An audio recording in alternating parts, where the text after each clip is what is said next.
Bismillahirrahmanirrahim. Assalamualaikum warahmatullahi wabarakatuh. Okey, untuk hari ini, hari Jumaat 5 Februari 2021, kita akan mulakan pelajaran yang pertama, iaitu Haji Wida'. Okey, untuk subjek sirah. Baik. Untuk subjek ini, kita pada akhir pelajaran dan pembelajaran murid-murid akan dapat apa dia? Menyatakan tarikh dan sebab dinamakan Haji Wida'. Yang kedua, menyebut wahyu terakhir yang diturunkan di Arafah. Yang ketiga, menyenaraikan isi-isi khutbah yang disampaikan oleh Rasulullah sallallahu alaihi wasallam. Yang keempat, menjelaskan kesan dan iktibar Haji Wida'. Baik, anak-anak murid sekalian, kita pernah belajar tentang Haji Wida' pada tahun lepas, darjah 5. Cuma ini akan jadi ulangan sahaja ya. Okey, insya-Allah. Pengenalan Haji Wida'. Haji Wida' adalah satu-satunya ibadah haji yang dilakukan oleh Rasulullah sallallahu alaihi wasallam. Haji Wida' bererti haji perpisahan. Okey, makna wida' itu sendiri adalah perpisahan atau selamat tinggal. Kerana ia merupakan haji yang terakhir buat Rasulullah sallallahu alaihi wasallam. Haji yang pertama dan terakhir. Okey, tidak berapa lama selepas menunaikan haji, baginda gering dan wafat. Okey, kita dah belajar sebelum ni. Okey, baginda bersama dikatakan 100,000 orang Islam telah menunaikan haji tersebut. Pada bila? Pada 25 Zulqa'dah tahun 10 Hijrah. Okey, bersamaan dalam 23 Februari 632 Masihi. Peristiwa yang berlaku semasa Haji Wida'. Okey, Rasulullah sallallahu alaihi wasallam telah menyampaikan ucapan yang terakhir kepada orang ramai dalam perhimpunan di Arafah semasa mengerjakan Haji Wida' yang terkenal dengan nama Khutbatul Wida'. Okey, dan di antara isi-isi khutbah Rasulullah sallallahu alaihi wasallam di Arafah, kita sudah belajar sebelum ni. Okey, yang pertama, isi pentingnya. Yang pertama, Nabi Muhammad sallallahu alaihi wasallam menegaskan tentang keesaan Allah Subhanahu wa taala. Okey, tiada Tuhan selain daripada Allah. Yang kedua, persamaan hak antara semua manusia tanpa mengira bangsa atau keturunan. Tidaklah kira seorang itu orang Arab ke, orang bukan Arab ke, lelaki dan perempuan, semua sama. Okey, ada hak masing-masing. Yang ketiga, persaudaraan yang erat sesama Islam. Okey, bila orang Islam, mereka mempunyai hubungan silaturahim yang sangat kuat. Perlu ada kerjasama antara sesama orang Islam. Yang keempat, kelebihan seseorang di sisi Allah Subhanahu wa taala hanya dengan takwa. Tidaklah kira kamu orang kaya ke, orang miskin ke, okey, handsome ke, tak handsome ke, cantik tak cantik ke, semuanya sama sahaja, melainkan dengan takwa. Okey, walaupun dia orang miskin tapi dia lebih bertakwa, Allah lebih suka pada orang tersebut.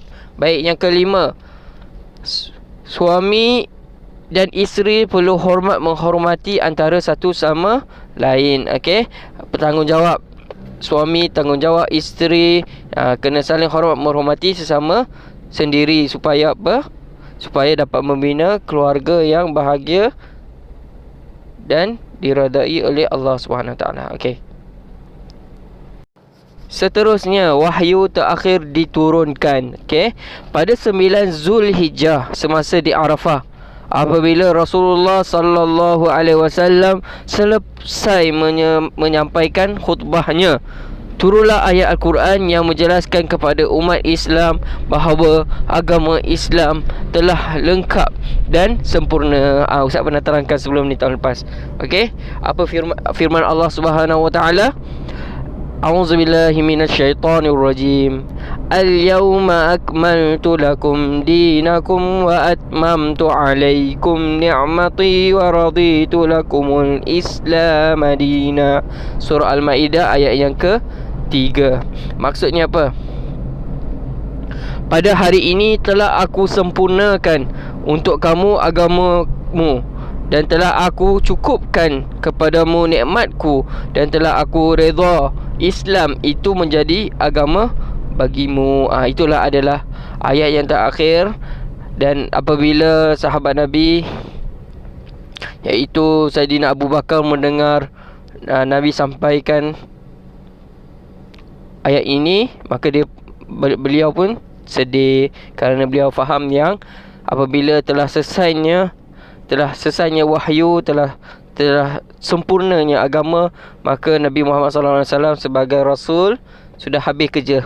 Okey, dan Allah akan mengangkatnya. Itu okey. Baik, seterusnya kesan dan iktibar Haji Wida'. Okey, apa kesan dan iktibar daripada kisah Haji Wida' ini? Saidina Abu Bakar As-Siddiq menangis apabila mendengar Rasulullah sallallahu alaihi wasallam membaca ayat tersebut. Okey, betulkan ejaan tu ada 2 mim membaca, dia tertinggal mim satu. Okey, lalu orang bertanya kepadanya, "Mengapa engkau menangis?" Jawabnya, "Tidak ada selepas kesempurnaan, melainkan akan datanglah kekurangan." Umat Islam mengerjakan haji dengan sempurna. Okey, itulah kesannya.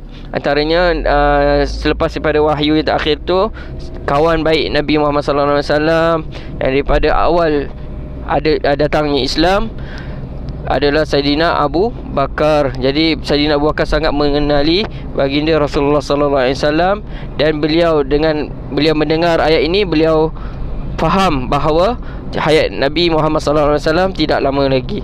Okey, yang seterusnya kesannya adalah haji ini sebagai panduan, okey, dan menjadi hukum kepada orang Islam untuk ikut. Okey, jadi sebab apa? Sebab Nabi Muhammad SAW hanya buat haji sekali saja. Okey, ini adalah panduan untuk kita sampai hari ini setiap tahun. Okey, insya-Allah. Itu saja untuk hari ini. Okey, tambahan info kat bawah tu, Rasulullah SAW berada di Makkah selama 10 hari. Walaupun kemudian Nabi Muhammad SAW kembali ke Madinah. Walaupun Mekah sudah menjadi negara Islam, tetapi baginda SAW masih pulang ke Madinah. Okey, baginda tidak kembali semula ke Mekah, dan baginda Nabi Muhammad SAW wafat di Madinah. Sekarang jenazah Nabi Muhammad SAW berada di Madinah. Itu saja untuk hari ini.